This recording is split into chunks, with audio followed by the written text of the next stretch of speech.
এই সময়টা তালের সিজন বলেই আমরা সবাই জানি, আর সেই জন্যই জলখাবার আমাদেরকে পাঠিয়েছিল তালের পাল্প। তোমাদের সাথে এর আগের ভিডিওতে আমি শেয়ার করেছি।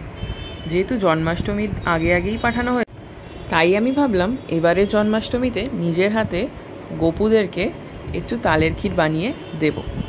যেমন ভাবা তেমনি কাজ। আমাকে মামুনি কিন্তু গাইড করে দিয়েছিল কেমনভাবে করতে হবে, সেই মতোই আমিও লেগে পড়লাম পায়েসের পাশাপাশি এটা বানাতে। দেখতেই পাচ্ছ কড়াইতে প্রথম তালের পাল্পটা ঢেলে নিচ্ছি। আমি কিন্তু পুরো তালের পাল্পটাই ঢেলে দিয়েছিলাম, তোমরা তোমাদের যতটুকু দরকার ততটাই ইউজ করে নেবে। তালের পাল্পটা ঢালার পরে কিছুক্ষণ অপেক্ষা করতে হবে যাতে জলটা শুকিয়ে আসে। এরপর খুব সামান্য পরিমাণ দুধ ওর মধ্যে ঢেলে দিতে হবে। দুধ আর তালটা ভালো করে মেশাতে হবে এবং যখন অনেকটা শুকনো হয়ে আসবে তখন আমি নারকেলের কুচি ঢেলে দিচ্ছি, কারণ তাতে স্বাদটা আরও অনেকটা বাড়বে।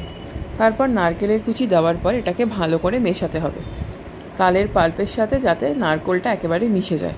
কিছুক্ষণ নাড়াচাড়া করার পরে যখন দেখব পুরোটা মিশে গেছে, তখন এর মধ্যে আস্তে আস্তে ওপর থেকে চিনি দিতে শুরু করব। ব্যাস, চিনি দেওয়া হয়ে গেলেই, ভালো করে চিনিটা মিশে গেলেই কিন্তু রেডি হয়ে যাবে তালের ক্ষীর। আর যাতে সুগন্ধ আসে তার জন্য ওপর থেকে তোমরা এলাচ ছড়িয়ে দিতে পারো। বাস, রেডি হয়ে গেল তালের ক্ষীর। বানিয়ে